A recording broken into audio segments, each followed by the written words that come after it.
Hey guys, we got RFF here for After Work Football League. Haven't really put anything out for the league since probably the very end of the cycle, or even sometime during the cycle. I was kind of signing off, closing things out. But as everyone who's listening to this knows, I wanted to get a couple of people together for, we'll call it like a Madden and NFL strategy 201 level series of classes. Um, Pretty much I just arbitrarily took anybody that didn't win 10 or more games. There was definitely a lot of people that hovered pretty close at times. Obviously, there's people that have flashed really strong competitive games, but then were just a little bit inconsistent. So I wanted to be fairly inclusive. The goal here is to increase league parity. Probably will open this channel, the strategy channel, these types of things up to the whole league at some point, but kind of going in, I wanted to try to boost parity a little bit. I think we're better than most leagues, but I think we have some, you can always get better. So this will probably be, the way I have it envisioned is 3 parts. And the first part, I'm just going to talk about team building. That's why this is going to be pretty much all audio. And maybe some general notes on gameplay, mentality improvement. And then we'll have an episode just on offensive strategy and just on defensive strategy. What I'm going to talk about today in team building, it's a lot of my opinion, but I also solicited feedback from 3 different coaches in the league. We got Public, we got Greatness, and we got Rich, all contributed some of what they think they do that they see guys fail to do, especially when guys that aren't necessarily winning as much. They're also going to be contributing in various ways for both the offensive and defensive episodes. So with all that said, I'll dive here in just 2 seconds. I want to kind of say at the outset, it is fully my expectation that of everyone that has responded, and all but like 2 or 3 guys that I DM'd did respond, it's fully my expectation that like a third of you won't even listen to this. You'll like turn it off after like a minute or 2. About a third of you, I think, will listen to all of it, but sort of tune it out. And you'll listen, you'll go, oh, that makes sense. Oh, okay, cool, I should try that. And then that will be the last of it. That's all you will ever do. But my hope is that about a third of you will actually listen closely and think about how to implement some of these tips in your own gameplay. I also want to highlight the difference between knowing something and actually doing something. A lot of this stuff is, everyone listening is probably going to know chunks of this, but the hope is that each one of you gets maybe something you hadn't thought about or something you didn't know, or thinks about something that you did know but you don't really do a good job of actually putting into practice. And those are 2 very different things. Like in gameplay, like everybody knows don't throw interceptions. Every single person knows that. And yet that is the number 1 reason why people lose in this league still, especially the bottom half of the league in terms of games and winning. That interceptions is still the number 1 thing. So just want to kind of address that I know that a lot of you guys will end up tuning this out, and those that listen may not actually even think about this once the game starts. But for the third of you that really is looking to improve, I think that there's going to be some stuff that, even if you know some of it, you'll get some stuff out. So team building 201. I'm not going to go over the super basics, but I do want to talk a little bit about how I think about team building, since for 3 years in a row, the commissioner has awarded me the number 1 best GM award. It's kind of bullshit that the number 2 best GM always gets a free copy of Madden, but the commissioner's corrupt. Okay, so first, a very quick word on scheme personnel evaluation. This is probably the most basic thing we cover, and it's probably the least in depth. Just a couple words on this. Number 1, don't get too caught up in 3-4 versus 4-3 on the defensive side. The lines get blurred in today's NFL anyway. We allow custom playbooks on defense.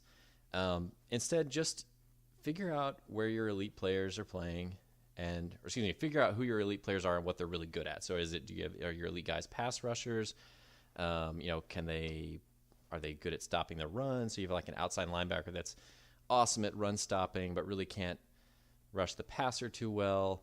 How are you going to put him on the field? So maybe on first down in like a 3-4 base formation, he can play off outside linebacker probably. Sets the edge, stops the run, but do you really want him rushing the passer on third down? Probably not. I don't even know if that guy has a third and long position on the field. So if you have, say excellent, really fast linebackers who are good in coverage, maybe you can build your team to play base more. I assume presumably that would be 4-3, but it doesn't have to be. So know what sets you're gonna be in a lot, and make sure that those sets highlight your best players whenever possible. Sounds obvious, but if you have a 90 overall run stopping monster, how do you keep him on the field more? You may not always be able to keep him on the field if he really is just not good in passing situations, as an example. But how do you keep him on the field more? Another example, you have 3 good safeties. You're not really deep at corner. Maybe you can plan to be in big nickel more when the other team runs out 3 wide receivers. But what are the implications of that? So maybe you can run more zone instead of more man, depending on what the skill sets of your safeties are. Well, now you have a drafting strategy too, because safeties are easier to find. Do you really need to spend, a pick on another safety or corner if you're kind of already set there? So, basic stuff there, but just be thoughtful about it. It's not so much that I can give you any particular advice on scheme. It's just be thoughtful about how to always keep your best players on the field in positions where they're going to be successful. Don't put that 90 overall run stopper on the edge and expect him to be that good. Don't put, a great pass rushing outside linebacker in coverage on 3rd and 10. He needs to be, rushing from the defensive line position. So that segues directly into positional value. I think it's really important to understand what are the premium positions. I think there's some consistency across the board, and obviously it can vary from team to team a little bit, but I actually think there really are some consistent premium positions for most teams, depending on what you're trying to do. I think for every single team, pass rushers are a premium position, and I think that this is doubly important in Madden because most teams don't value pass rushers that high. I cannot tell you over the last 2 or 3 cycles how easy it's been for me to draft just multiple amazing pass rushers and just get their power move and finesse move up. They're starting in the high 80s already. It's incredible, and that shouldn't happen. The NFL, there's a reason they draft pass rushers early, because no matter how good your secondary is, unless you have just unbelievable elite lockdown corners where maybe 2 or 3 teams can get that, but for the other 29, you probably don't have that. You need to make sure the other team doesn't have time to throw. So yeah, I can't stress that enough. I'm not saying it's number 1. This is not necessarily in order that I'm giving these, but pass rushers are a premium position, and I would highlight that because they get undervalued in this league. Corners are a premium position that does not get undervalued in this league. I don't want to. They probably get a little bit overvalued, but that's tough because they really are a premium position. I think maybe even more so in Madden. I'm not really sure, just because man coverage has been, touch and go the last Madden. So if you have somebody that can actually play man and is athletic enough to stay with their guy, that is pretty valuable. I wouldn't I wouldn't reach for it. We'll get to reaching and value and drafting for talent versus need in a second, but corner's definitely a premium position. Can't lie. I still put quarterback on here. Now, there's no doubt everyone knows quarterback is not as important in Madden as it is in real life because we're all making the decisions, whereas in real life, obviously, the quarterback is the one making the decisions. But the other component is accuracy. That's why I still put this as a premium position, because every time you throw, if you have a really inaccurate quarterback, there's going to be a much higher chance that you're going to miss a throw. Now, if you're just the better player by a good margin, you can overcome that. So, I think that how important quarterback is might even vary from the very top of the league to the bottom half. But if you're always making great decisions and you're just outplaying your opponent, absorbing that wild overthrow on 3rd and 8 where you made a really great decision and the guy was wide open and the quarterback just missed the throw, that's probably not going to make or break the game for you if you're just outplaying the guy. But for a large chunk of the league, it's a couple 3rd downs a game, a big throw that maybe it could have been a touchdown that you missed. Those things on the margins really add up because the skill level isn't drastically different for the large chunk of our league, and so those are the things that can matter. And it's just it impacts 30 to 40 plays a game. So I still put quarterback up there. Offensive line, I don't think it's necessarily one offensive line position. For the longest time in the NFL, obviously left tackle was considered an elite premium position.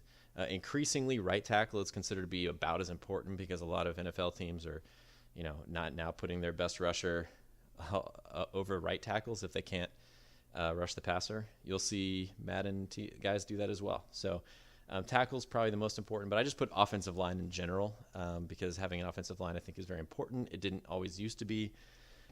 It's really tough to play with a terrible offensive line, and it really makes it a lot easier when you have a great offensive line. There's no doubt. So, and another thing, kind of like pass rushers, offensive line tends to get overlooked. I thought people drafted them a little bit better this past Madden. The one before that, like I would get the best offensive lineman every draft at the end of the first round. This year that didn't happen, but I still was able to build one of the better offensive lines in the game without spending first rounders on them. And I'm not saying don't spend first rounders on them, by the way. I think I spent one. I've drafted a lot in the second or third. Just I kind of always go for best player available. But I love drafting offensive linemen at the end of the first round. But that's a position that gets undervalued here, and it really does make a difference. It's just not as exciting, but it makes a bigger difference than that third elite wide receiver that you don't really need. And in Madden, I'll just kind of throw running back in there as well. Not real sure how this is going to work in Madden 19 from playing around with it a little bit. It seems like running back was not quite as overpowered as it was in 18. Like I wouldn't have put running back up there as a premium position prior to Madden 18. In Madden 18, I think it was because juke moves and spin moves were so powerful. Even after the patch, they were still pretty powerful, so running back really did make a huge difference. Unclear whether that's going to be the case in Madden 19. So I'm going to put that up there as a maybe. I wouldn't go into the first draft thinking I'm going to value it like a premium position, but you never know. So positions that I would, again, I'm not saying never draft these guys in the first round. Everything's relative, but positions that don't make as big of an impact. Wide receiver. And again, I'm not saying wide receiver is not good. I love having good wide receivers. But number one, think of how many teams play you straight up in man and dare you to beat their coverage with your elite wide receiver. Not many. Like it happens from time to time. And certainly having really good wide receivers can discourage a great man team from playing man coverage. But that's just historically not been a problem with Madden defenses. We don't see a whole lot of man coverage. Like the people that run it the most maybe run it 40-50% of the time, and that's only the guys with elite secondary. So, if you're running a lot of zone, good wide receivers certainly really help. But you just don't get that same wow factor from elite wide receivers. The other reason I would put it as not a premium position is because guys in this league love wide receivers. So if you're drafting in the 20th overall in the NFL, you're going to have a shot to get the best wide receiver in the class. In our league, you might get the 8th best wide receiver in the class. Like there was that one insane draft where I think 14 of the first 30 picks were wide receivers. Now that's an extreme even for us, but that's incredible. Like I go into every draft assuming I'm not going to draft a wide receiver in the first round. Not saying I never would if the value was there, but wide receiver talent tends to be deep, and I just think that people overrate it. You always want to be just at a conceptual level. In a perfect world, you always want to be zigging while everybody else is zagging. So yeah, it's disappointing if you love cornerbacks and you're drafting 10th and you just see a run on all the top cornerbacks because corners are fun and you always want to lock down corner on your team, and that's great. But then you're probably getting the best player in another position that's just as important. It's not as exciting in the moment, but it will actually help you win more over the long haul. So let's move on to you have your team and you're evaluating re-signing. This is something that I think a lot of teams don't do that well. I think the part that everyone sort of understands, you identify your core players, and then you spend to keep them. This is, when you're talking about the premium positions above, like this is where I'm spending to keep my core players. I wouldn't overspend on solid veterans. I think guys fall in love with, the 81 overall or the 80 overall guy who's a pretty good player, probably either a starter for you or a good backup, and he wants $4 million a year. And that doesn't sound like a whole lot, but you do that a few times, and suddenly you're tying up like $15 million in cap for guys that don't see the field much. I'm all for depth. I think depth is super important, but don't be afraid to let those guys hit free agency, because you can probably get them back for the same price or less expensive or somebody comparable. So the concept we're talking about here is replaceability. It's not that those guys aren't good. It's not that you don't want to keep the talent, but if you can replace them at a lower cost and you trust that you can do it, then let them walk. The guys that are not replaceable are the guys obviously you want to spend a lot of money on. I'd rather spend $25 million on a guy that I just can't go out and get another one of him than spend $8 million on somebody who, to be honest with you, you can draft a guy who's 95% as good, or you can go to free agency and every year find a 33-year-old who is almost as good. And people in this league don't like old guys because you can't keep them for 6 years. But if old guys are consistently hitting free agency, you could oftentimes replace some of those not premium positions or replace valuable veterans with more veterans at a bargain price. So don't overspend on your solid veterans unless you really have an understanding of your cap space.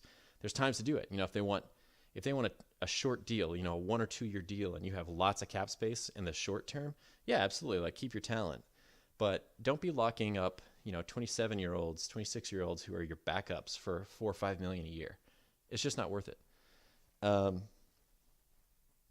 that note, on cap, in a perfect world, you'd always want to map out where your contracts are over the next few years. So, okay, in 3 years, I'm going to be really tight. So I need to make sure that I'm not signing, any unnecessary guys to long-term contracts. I'm going to have all these guys to resign. Or you might know, over the next 2 years, I have tons of cap to play with, so I can go out and splurge as long as I don't extend those contracts beyond 1 or 2 years. So understand your long-term cap and you won't get in trouble. I think most people here do a pretty good job with cap. Cap is much, much easier in Madden than it is in real life. So that's the big reason why a lot of people do a pretty good job at it, because it's pretty easy. But I did see people run into it, and I saw guys hit free agency that probably didn't need to hit free agency.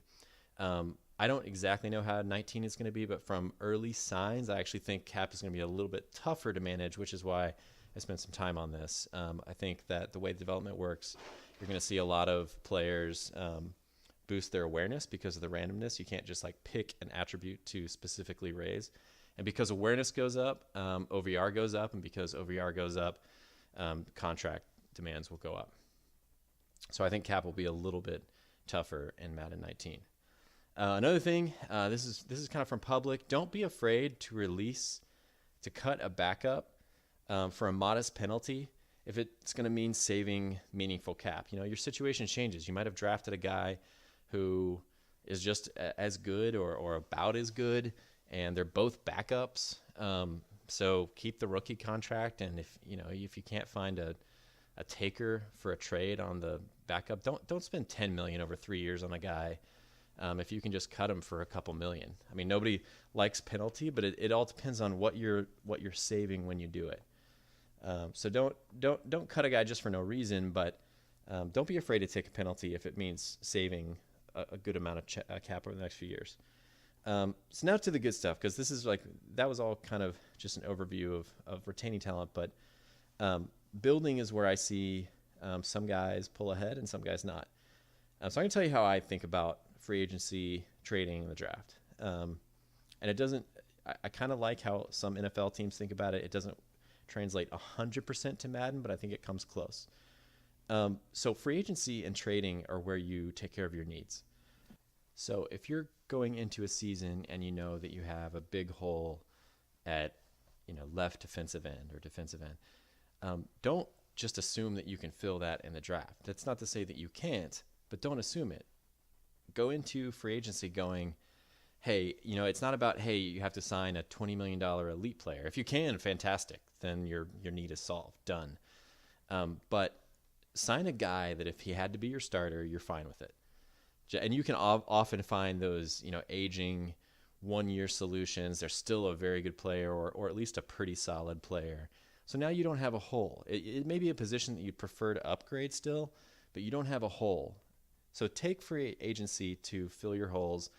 After the season starts, you can rely on trading, but this is why I don't do a whole lot of trading, honestly, anymore. I do more trading when it's positioning to get someone I want in the draft, I think, rather than after the season starts, because then you're up against a wall and you might have to overpay, or if you're trading because you have a giant hole after free agency in the draft, like that's not great. Like, cause you always want to have leverage in a trade. Every time I'm trading, I'm shopping a guy around to multiple teams.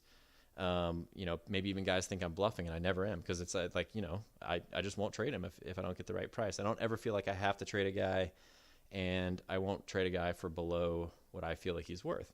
But if you have a giant need heading into the season because you didn't address it in free agency, the draft, now you're trading from a position of weakness.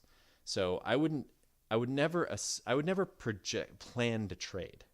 I just think that's a bad way to do it. Oftentimes I'll rather have a season of like one final user season of a guy on the last year of his deal, rather than trade him for a draft pick that a fourth round draft pick. Great. Like, so what, in 3 seasons, maybe he'll be a decent backup? Yeah, I don't think so. I think people do underrate age there. So back to free agency. Treat free agency for need. I'm not saying you can never splurge on a guy that's a luxury. That's fine if you have the cap to do it, but that's where you fill your needs. And by doing that, you can get into the draft and actually draft the best player available. A lot of people say it. A lot of people want to do it. I don't know how many people actually draft best player available.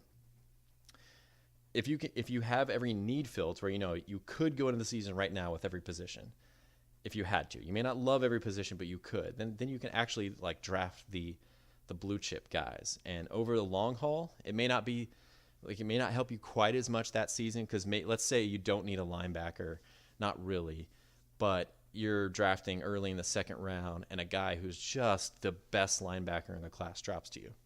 Take him.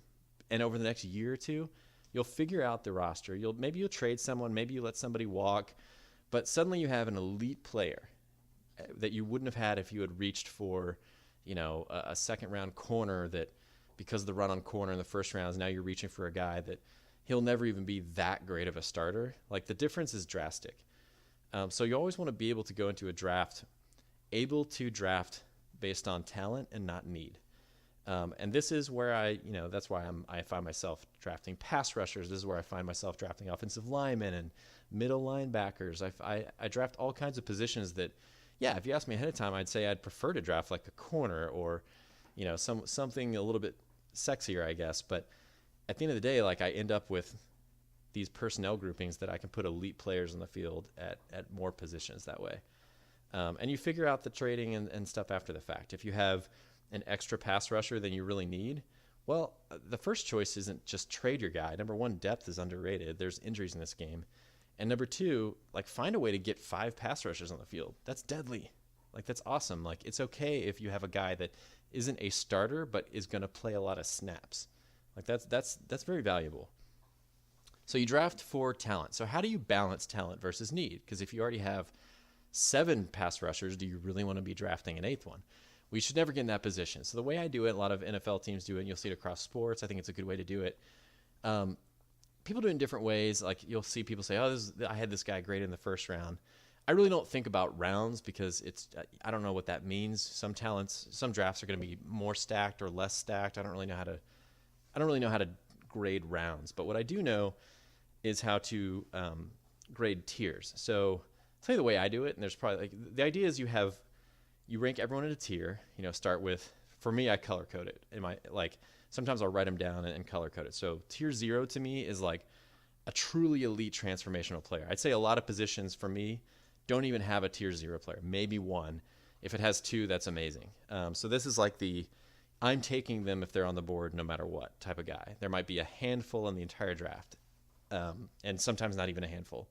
Then there's like the next tier might be, these are excellent players, and they will definitely develop into excellent players pretty easily. Then the third tier might be, these are pretty solid players, pretty good picks. I don't want to put a definitive draft round on this, but now we're talking about like second, third round guys. If you get one in the third, you're pretty happy about it. And then you have like the guys that are draftable. They're worth drafting, but they really need some development, or they're never really going to develop, but they're usable. They'll be solid depth. Guys that for a fact pretty much will never develop into a starter. But they're at least worth drafting in those, 5th, 6th, 7th rounds. So from here, you have your tiers lined up. So say you're drafting late in the first round or earlier in the second round, and you really need a corner. You really need a corner, but you have 3 corners on your board that are all in that second tier. And the second tier again is really good players. Like these are not scrubs. These are guys that will be startable day one, and they could even develop into elite starters. But you have one guy on your board who's a pass rusher, and he's purple. Like he's your tier 0, tier 1, whatever you want to call it, elite transformational player. You take him, and you don't ask questions. If it were really that close, you'd have them in the same tier. So a tier system is a way to think about how to separate need over talent, because that way, if you have, let's say, all your top tier 0 guys are gone, and you might technically have, a pass rusher graded a little bit better than a corner, but you have them in the same tier. Take the corner because you need the corner. So that's how I would recommend thinking about it: is group guys in tiers, and then within each tier you draft for need. But you always take the higher tier guy if it's available over a lower tier guy, no matter what, even if you need another position more. Because again, if you've done things the right way, you've addressed the need in free agency. You may not be excited about it, but you have a guy that you can put out there to start for one season. And over the long haul, this will actually help you much more. You won't have to do that as much. The draft is about building your talent level. Free agency, and if you're desperate trading, is about filling your needs. And the best NFL teams do that. Madden's a little bit different. Here's where I talk about where it doesn't translate 100%. Madden's a tiny bit different because there really aren't busts in Madden. There's guys that are a little bit worse than you expect or a little bit better than you expect, but there's really not busts. So if you're drafting, first overall and you know who you're going to get, then yeah, you can draft for need. If you are drafting, third overall and there's 3 corners on the board that you think are amazing, you know you're going to get a corner. So there's exceptions, but I think philosophically it's important to think about the draft is where you build your talent level, and then you figure it out later. Maybe you let a guy walk, maybe you trade a guy, whatever, but you figure it out later. Maybe you just find more creative ways to get your best players on the field. That's the first choice. Is you have an extra corner, okay, should he play safety? Should he just play nickel more often? How can you get your best players on the field more often? If you're still a little bit crowded and you don't think you need the extra depth, then maybe you trade a guy. And now you've built your talent level because now you're picking up draft picks for somebody that's not even going to see the field for you.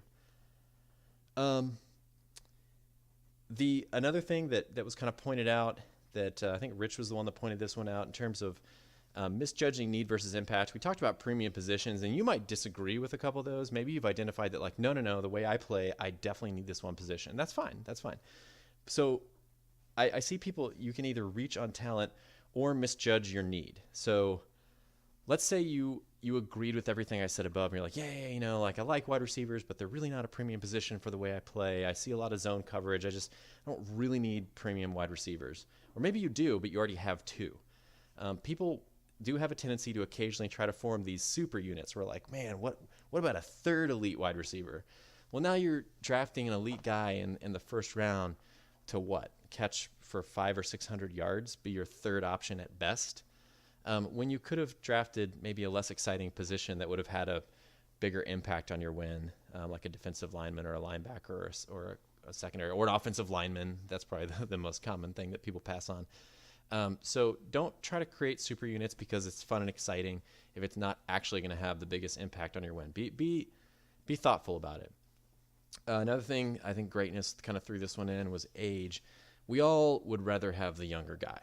There's no secret there. However, sometimes people really underrate the 23 or 24-year-old.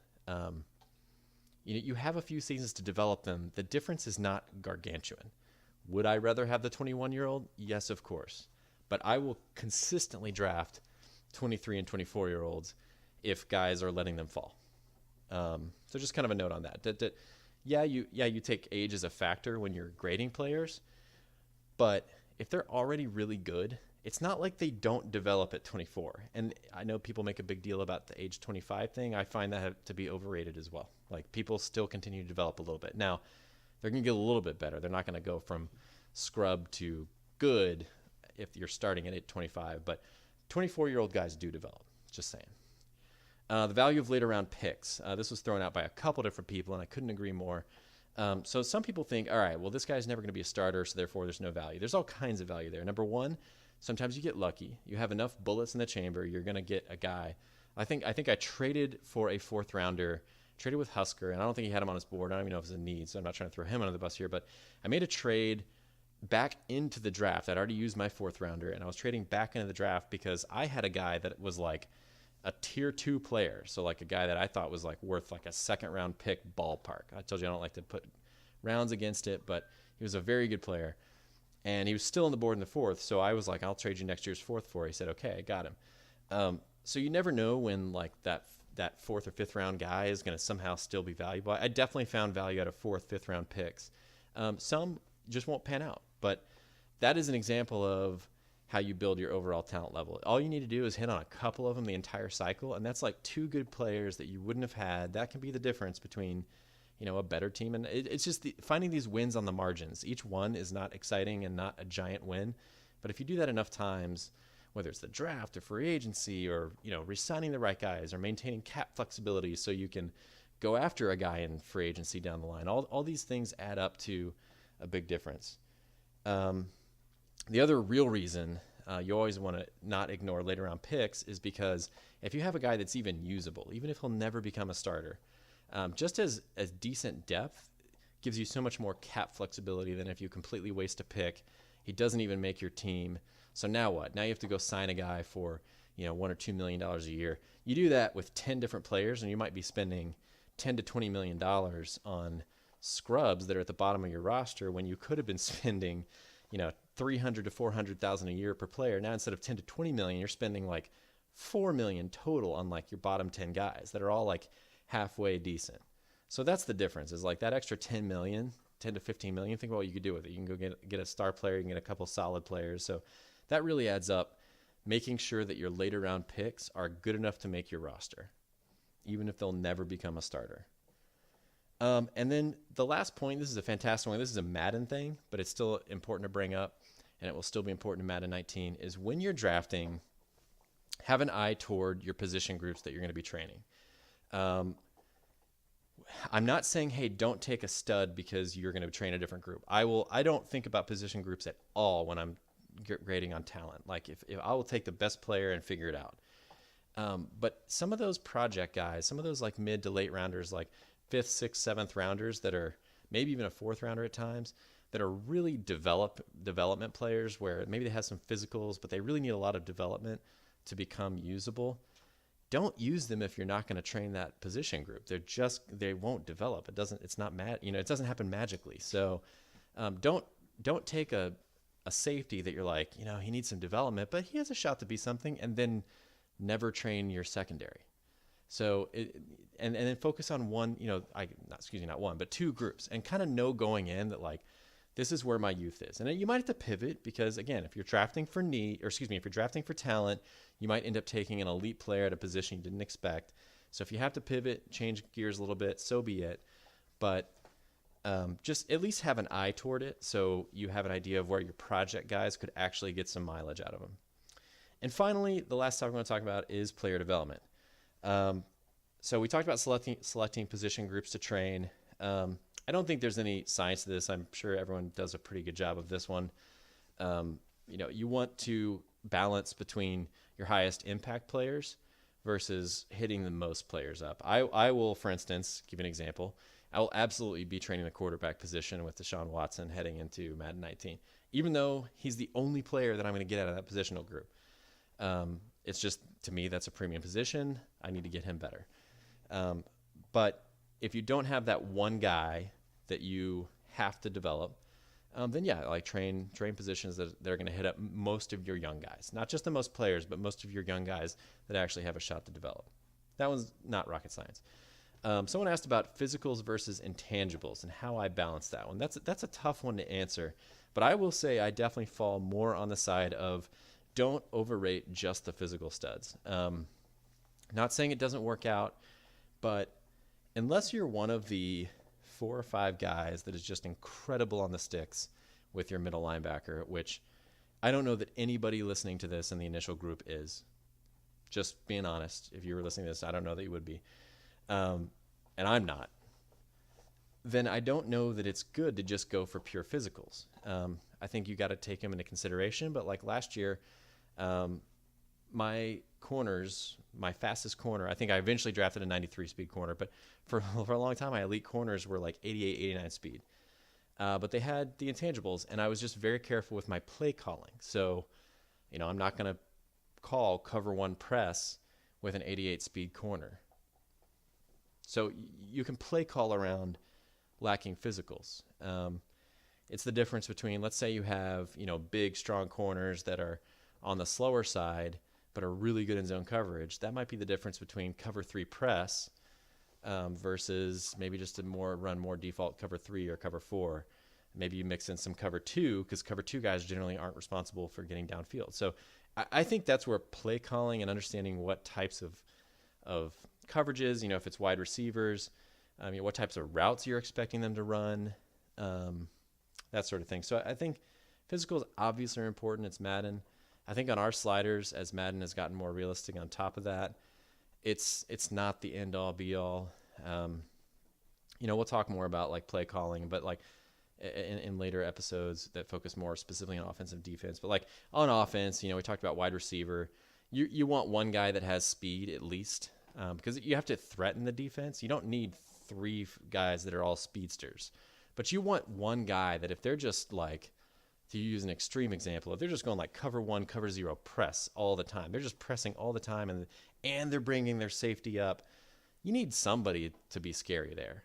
You don't need every one of your receivers to be scary. There's a lot of value in like an 88 to 90 speed wide receiver who has great route running and can catch in traffic and is a big target, etc. But you need some speed there. So that it's kind of thinking about it like that.